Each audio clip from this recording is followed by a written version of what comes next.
Welcome to SVG-TV News for Monday, May 26, 2014. I am Jennifer Richardson with the details. Leader of the opposition, Annie Eustace, has weighed in on the controversy surrounding the sudden resignation of the Registrar of the High Court, Tamara Gibson Marks, last week. Speaking on the New Times program today, Eustace called on Prime Minister Dr. Rav Gonsalves to respond to the allegation. According to Eustace, he was seeking confirmation that Gibson Marks had resigned and reasons for that decision. He said he was expecting some official word from government or the Prime Minister in his capacity as Minister of Legal Affairs, noting that it was important for the public to know, particularly due to the nature of the post. I'm expecting that the Prime Minister of St. Vincent and the Grenadines will inform the public today as to what has transpired in relation to that. It's a very sensitive course. It has to do with our courts, and it should be clear in everybody's mind what the situation really is. I don't want to speculate. I believe it's the responsibility of the government of St. Vincent and the Grenadines, and specifically the Prime Minister in his capacity as Minister of Legal Affairs. Meantime, Prime Minister Dr. Rav Gonsalves spoke on the issue with SVG-TV News via the telephone. According to the Prime Minister, he was informed of the Registrar's resignation on Thursday morning by the Attorney General, Judith Jones-Morgan. According to the Prime Minister, he was told that during a meeting with the Attorney General sometime on Wednesday afternoon, the Registrar was asked to tender her resignation. The PM, however, says he is not at liberty to say what he was told by the Attorney General, nor has he seen the letter of resignation from the former Registrar. He says at the moment, 3 important offices of the state are looking into the matter, including that of the Director of Audit, the Commissioner of Police, and the Attorney General. According to the PM, when a judicial officer resigns with immediate effect, it is always a cause for concern. However, he's allowing the 3 state agencies to do their work. SVG-TV News understands that the position of acting registrar is now being performed by Lakeisha Caesar Tony. Anthony Bacchus, president of the Omnibus Association, says that he remains confident that the concerns put down in the draft proposal to government will be addressed. He said that he was confident because, in his opinion, the association has grown. Members met with Commissioner of Police Michael Charles, Head of Traffic SP Kenneth John, and Minister of Transport and Works Senator Julian Francis on Sunday to discuss the proposal sent to government.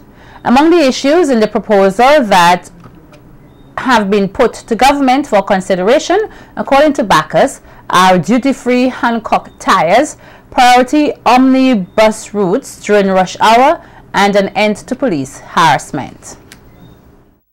We're going to go over the proposal with them and, prove to them that we do need help and we are organized. Since then, we have improved. We have got more organized, and I'm confident that we will get something done because the cooperation with the operators in the minibuses. They come from far as Chateaubalay, Georgetown. You understand, Greg's? They're still coming for the meeting, but I am pretty confident that we will get a good turnout today and prove that the Minibus Association is pushing forward. Meanwhile, Minister of Transport Senator Julian Francis said that he would rather address the issues they have now, but that he was not prepared to speak on the proposal as some of the areas of concern required further discussion at the cabinet level. He is of the opinion, however, that the majority of the information presented were being put forward before and were dealt with back in 2003 during the transport consultation. Furthermore, Francis said that it was going to be difficult to address some of the issues in the absence of an organized omnibuses association. But we have to have it organized. I want to suggest, I believe that since Bacchus took over, there have not been a general meeting of the Minibus Association. And there needs to be, we need to elect a current executive of the Minibus Association. I want to suggest that what we have here today is not the first and last, that we continue and we do divisions so that it's easier to manage. Meantime, omnibus operators here are being encouraged to carry with them at all times a copy of the insurance certificate. This is in response to information revealed by Superintendent of Police Kenneth John, head of the traffic branch, that a large number of uninsured omnibuses are in operation in the country. Speaking at a meeting of the omnibuses operators on Sunday, Superintendent John said that this trend is problematic. The traffic officers are outside doing what they call traffic check. And we discovered a number of the omnibuses are uninsured. And we, as members of the traffic branch, we cannot just sit by and allow that to just go like that. We are planning to do something about it. In light of this discovery, John said that the traffic department will be taking action to deal with violators. He explained that he will be meeting with President of the Omnibuses Association, Anthony Bacchus, sometime this week ahead of proposed checks which are expected to begin soon. But we need your cooperation because we want to do it in a very orderly way. Thank you, yeah. So our thing is this, that as of tomorrow, you're going to walk with the insurance certificate in your van. And once you comply with the officer, it is only going to be about 10 to 15 seconds. You walk with insurance, the officer will stop you. You present the insurance to him, he look at it, he look at the registration number, it's in order, and he'll allow you to go. Every omnibus will be checked. SP John said the issue is a serious one, noting that there was an accident on the VG Highway which occurred recently and that 2 of the 3 omnibuses involved were not insured. Passengers were injured in that accident. Superintendent John made it clear that he is not going to sit and allow things like that to happen. It is still yet to be determined whether the remains discovered in the Daphne Welcome area back in 2011 are those of Shanika Small. This was made clear by Commissioner of Police Michael Chance, who refuted a report broadcast on a local radio station earlier today that says the remains had been confirmed to be that of Small. Speaking to SVG-TV News, Charles says he never made such a comment. According to the COP, arrangements are currently being made to send some samples to be tested in Canada. This, he said, was on the request of Small's mother. He further explains that samples were first sent to St. Lucia, then to Jamaica. However, both times the results returned inconclusive. A decomposing body, which was believed to be that of the 20-year-old, was discovered back in October 2011, days after she was reported missing. Jessica Best, a caterer of Green Hill, took the top prize in this year's ECGC National Baking Competition. The competition took place on Friday at the Methodist Church Hall.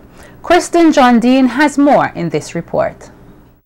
First-time participant in the ECGC baking competition, Jessica Best, got the judges' nod at last Friday's competition. Best was voted the overall winner with her 2 entries, a breadfruit and saltfish bread and tamarind coconut basket cake. Second place went to Ronnie Brown, a local chef from Jacaranda Villa in Mustique. And third place was captured by Janine John of Camo's Local Cuisine. In the student category, Best Student went to Tavon Laidlow with a presentation of plum cheesecake. The other special awards included Best Bread, which was given to Jessica Best, with breadfruit and saltfish bread. Best Cake went to Sabrina Max Dason with her exotic chocolate glitter cake. Best Pastry to Tavon Laidlow with plum cheesecake, and Best Specialty Flour, Janine, with pumpkin mullet cookie. The baking competition is slated to be an annual event in ECGC's calendar as the company continues its commitment to the development of the culinary arts in SVG.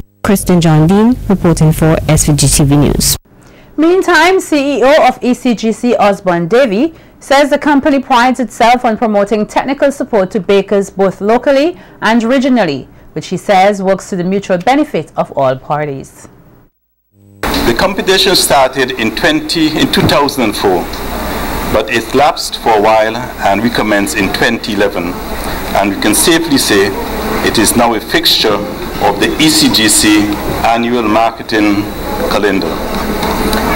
This is due in part to exceptionally good feedback received from the participant, with many of them stating that the exposure gained from the competition has created growth in their business.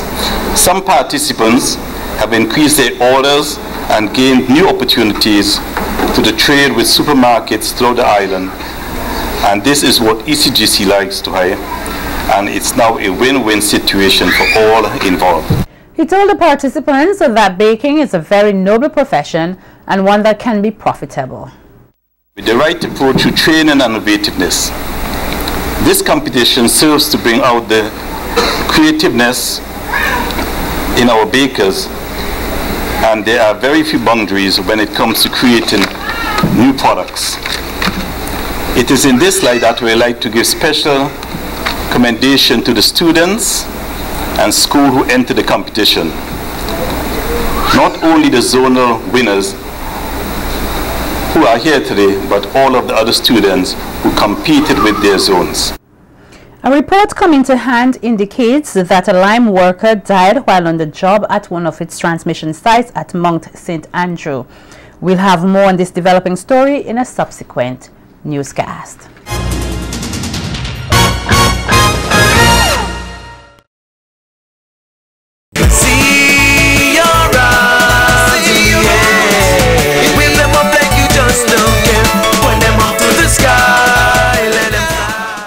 Welcome to Carnival Beat.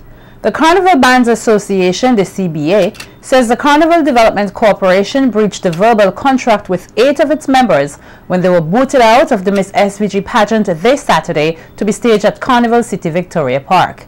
In a 7-page document dated today, Monday, May 26th, Chairman of the CBA, Hugh Ragge, outlined the needle in the haystack, which the association claims led to the CDC's decision to omit mass from Miss SVG 2014. Zulika Lois tells us more in this report. The staging of Miss SVG Pageant 2014 will be the second consecutive event for the Carnival season that the mass bands will not be represented, having already missed the official launch of the 2014 festival. Just 1 week before the staging of Miss SVG 2014, a decision taken by the Carnival Development Corporation, the CDC, has left the popular show without the appearance of mass in the usual introductory appearance by the contestants. According to a statement by the Carnival Bands Association, the CBA, the long-standing dispute with the CDC stemmed from the non-payment of judges for the mass component of the festival since 2013. According to a letter by CDC Chairman Dennis Ambrose to the CBA Chair, the mass band's ultimatum to take action if outstanding monies were not paid to the mass judges by May 31, 2014, which is coincidentally the date of Miss SVG pageant, is unfortunate. The CDC states it will not tolerate any vile threat and will not be held at ransom nor be embarrassed by any component of the festival. The CDC ended the letter by stating that the mass judges will be paid when the CDC is in a position to make such payments. But the Carnival Bands Association is adamant that there is absolutely no connection between Miss SVG 2014 and the non-payment of the mass judges' stipends. According to the CBA, although May 31, 2014 is the date for Miss SVG, it is also the end of the penultimate month, which kickstarts the official Carnival celebrations. The CBA said that their decision not to make an appearance at Vincy Mass 2014 was all in keeping with saving CDC the cost of mass band appearance fees. The Bands Association also accused the CDC of not taking into consideration the monies already spent by the various mass bands and the dedicated man-hours to costumes the CDC requested and the contestants themselves selected. The CBA outlined that it has always been forced to struggle in order to justify its existence, and over the years are being paid months after the carnival season is over. According to the CBA, in 2010, the judges were paid in October. In 2011, they received payments in December. For 2012, they were paid in early 2013, while 2013 remains unpaid. According to the CBA, despite efforts to bridge the gap with the CDC, they have been told that the decision is final and that there will be no mass at Miss SVG this year. The CDC is expected to hold a media briefing tomorrow. For SVG-TV News, I am Zulika Lewis. Vincentians are not embracing Carnival as they should. That's according to soca artist and entertainer Delroy Fireman Hooper, speaking on Hits Talk on Sunday. Hooper said it is time persons embrace the festival as it belongs to the people of this country and not the Carnival Development Corporation. He says that there is too much negativity towards the festival and the CDC. The CDC, they are not that perfect, and we should expect them to be, but they're doing a good job for the time being. Money is, everybody wants to know where money is going, and everybody keeps saying the CDC and this and that. Well, I don't say that. I say there are things that need to be fixed, and we're going to fix them today. Things like what you're talking about? Like getting back the mass in the Miss SVG show and these kind of things. Well, we're going to fix them. That will happen this year. But these are things that, right, to ensure that our Carnival continue to be good to culture and tourism. I think promotion have a lot to do with it. While the Carnival Development Corporation is said to be this year at loggerheads with some of the components of the festival, specifically Mass and Calypso, all seems to be alright on the pan side. Speaking at the launch of Panorama over the weekend, President of the Yulu Pan movement, Unika Morgan, says the Carnival season is shaping up nicely for Pan, and despite the many challenges facing CDC, there is still hope in Pan. So we anticipate this year this year would be one of the best years ever for Pan in St. Vincent and the Grenadines. The tension among bands is growing as we count down to Panorama 2014. We promote this positively, expecting keener competition and better quality presentations. Bands have already started practicing, and some junior bands have even finished their Panorama presentation songs. I invite persons to follow these bands. Most of the bands are not on Twitter, but visit the Panyards and the band rooms and eventually come to the Victoria Park for the finals. It is only then that one can have some appreciation of the work that goes into preparing bands, the work, the time and the effort that goes into preparing bands for Panorama.